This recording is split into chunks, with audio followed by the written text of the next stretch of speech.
Ang Philadelphia 76ers ay ang isa sa mga pinakaaktibo at agresibong team ngayong offseason sa NBA free agency. Umaasang makakabuo ng isang team na maaaring mag-contend para sa championship sa paligid nina Joel Embiid at Tyrese Maxey. At Tyrese Maxey, nagdagdag at muling nagpapirma ang 76ers ng ilang mga kalidad na free agents na naka-highlight ang blockbuster acquisition kay Paul George. Ngunit nagkaroon din ng solidong NBA draft ang 76ers. Sa gitna ng magandang pagpapakita sa NBA Summer League, opisyal na pinirmahan ng 76ers ang kanilang second round pick na si Adem Bona sa kanyang rookie contract ayon kay Shams Charania ng The Athletic. Habang kasalukuyang naglalaro sa Summer League, pumirma si Adem Bona ng isang standard contract sa 76ers na nagtitiyak na magiging bahagi siya ng playoff roster ng team.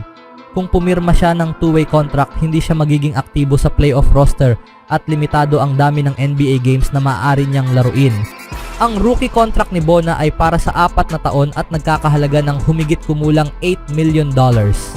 Sa ngayon sa Summer League, si Bona ay may average na 6.3 points, 6 rebounds at 4 blocked shots. Naglaro na siya sa parehong Utah Summer League at Las Vegas Summer League. Si Bona ay ang number 41 overall pick sa 2024 NBA Draft. Naglaro siya ng 2 season sa UCLA at talagang sinubukan ang NBA Draft Waters noong 2023 bago magpa siya na bumalik sa kolehiyo. Ang 6'8" big man ay may malaking potensyal sa defensive end ng laro pati na rin sa rebounding. Hindi pa malinaw kung ano ang magiging papel ni Bona sa susunod na season sa rotation. Mayroon ng Joel Embiid at Andre Drummond ang 76ers bilang nangunguna sa depth chart sa center. Ngunit malamang na makakakita si Bona ng maraming oras kasama ang team. Anong masasabi niyo mga kaibigan? Sa ibang balita naman mga kaibigan, nararamdaman ng NBA veteran na si Klay Thompson na siya ay tinraidor sa kanyang mga negosasyon ng kontrata sa Warriors ngayong summer. Ayon sa ulat ni Gary Washburn ng Boston Globe, ang ugat ng mga problema ay sa paniniwala na si Klay ay bumalik na sa kanyang pre-injury form at nais niyang mabayaran ng nararapat dito. Mas maraming impormasyon ang lumalabas tungkol sa dahilan kung bakit iniwan ni Klay Thompson ang Warriors para sa Mavericks at tila parehong panig ang may pagkukulang.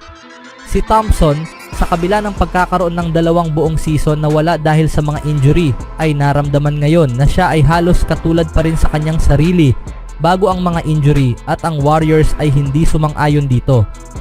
Pakiramdam ni Thompson ay dapat siyang bayaran ng isang 4 na taong kontrata na katulad sa nakuha ni na Draymond Green at Andrew Wiggins, lalo na't hindi rin naman nila natutugunan ang kanilang mga kontrata.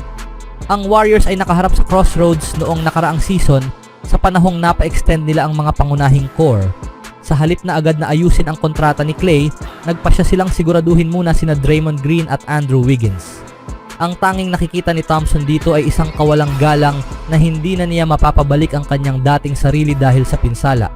Sa credit ni Klay, siya pa rin ay isang mahalagang asset para sa Warriors noong nakaraang season na may average na 17.9 points, 3.3 rebounds at 2.3 assists bawat laro, ngunit ligtas din na sabihing bumaba na ang kanyang depensa.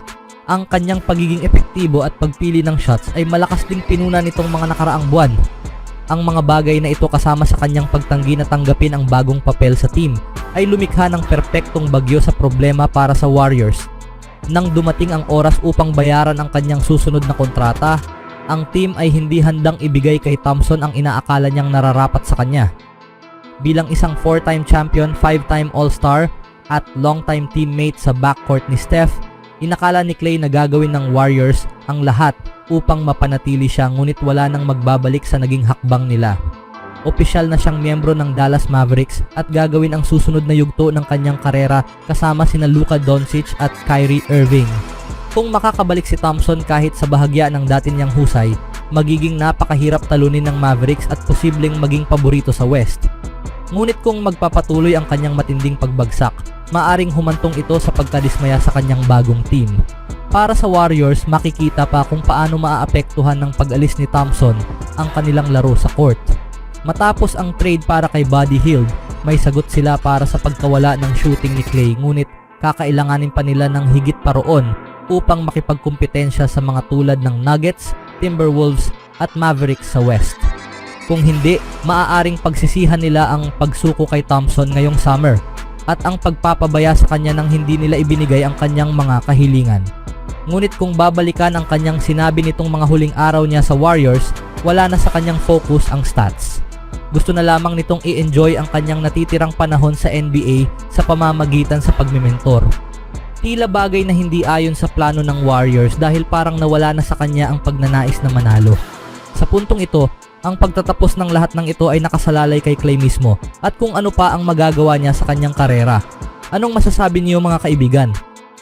Sa ibang balita naman mga kaibigan, si Daquan Plowden ay biglang sumikat sa pamamagitan sa kanyang malakas na pagpapakita sa team ng Warriors sa NBA Summer League na nagpapahiwatig na ang kanyang pananatili sa Golden State ay dapat magtagal lampas pa sa mga laro ng prangkisa ngayong July. Matapos ang isang dominanteng performance sa panalo ng Warriors sa 90-73 laban sa Phoenix Suns, nakatanggap si Plowden ng mataas na papuri mula kay Anthony Vereen, coach ng Summer League ng Golden State, na tiwala na ang dynamic forward ay nararapat na mabigyan ng pagkakataon sa pinakamataas na level ng professional na basketball. Ipinakita ni Plowden na dapat siyang nasa NBA, sinabi ni Vereen sa mga mamamahayag. Niyakap ko lang ang Santa Cruz Warriors General Manager na si Ryan Atkinson para sa roster na meron ako. Ang mga batang ito ay talagang nagpapakita na sila ay malapit na sa kung saan nila gustong makarating. Ang paraan sa kanyang paglalaro ay may buong puso, agresibo sa magkabilang dulo. Hindi siya nagpapahinga sa kahit anong play, isang kasiyahan para sa isang coach na makita siyang inilalagay ang sarili sa mas magandang posisyon.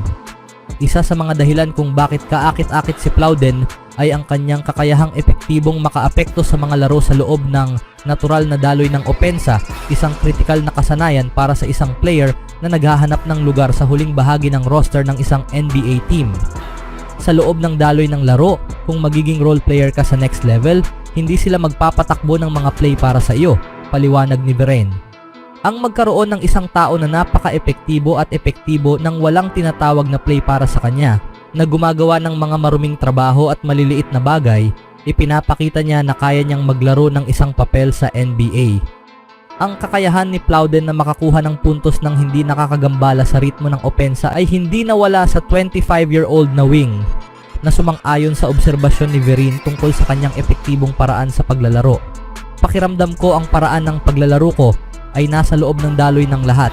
At ngayong gabi ay talagang dumadaloy kami, sabi ni Plowden matapos ang panalo. Nang tanungin kung ang kanyang kamakailang tagumpay ay nagdulot ng mga pag-iisip tungkol sa potensyal na kontrata sa NBA matapos ang Summer League, inihayag ni Plowden na ang kanyang focus ay nananatili sa kung ano ang nasa harap niya, binibigyang halaga ang paglalaro ng malaya ng walang pressure kung ano ang nasa hinaharap. Sinusubukan kong huwag masyadong isipin ito. Pakiramdam ko kung mangyayari ito, sabi ni Plowden sa mga mamamahayag. Mangyayari ito mula sa pagpunta ko roon at ipakita kung ano ang kaya kong gawin sa loob ng organisasyon at kung paano pinapatakbo ang organisasyon. Pakiramdam ko ang pag-iisip tungkol diyan ay maglalagay ng mas malaking pressure sa akin at sa ngayon ay naglalaro lang ako ng malaya. Matapos hindi mapili sa 2022 draft, ginugol ni Plowden ang huling dalawang Summer League na naglalaro para sa New Orleans Pelicans at Oklahoma City Thunder, ngunit mukhang ang pangatlong beses ang swerte dahil ang kanyang stint sa Golden State ay mas malapit sa kanyang pangarap na makapasok sa NBA. Sa natitirang two-way roster spot ng Warriors, si Plowden ay gumawa ng malakas na kaso na siya ay karapat-dapat na gumawa ng hakbang sa susunod na level. Anong masasabi niyo mga kaibigan? Always do it on my own, so I gotta get through it. And the only thing I know is to love what I'm doing. Never give up, never slow, till I finally prove it. Never listen to the no's, I just wanna keep moving. Keep my head up when I act, head up, that's a fact. Never looking back, I'ma keep myself on track.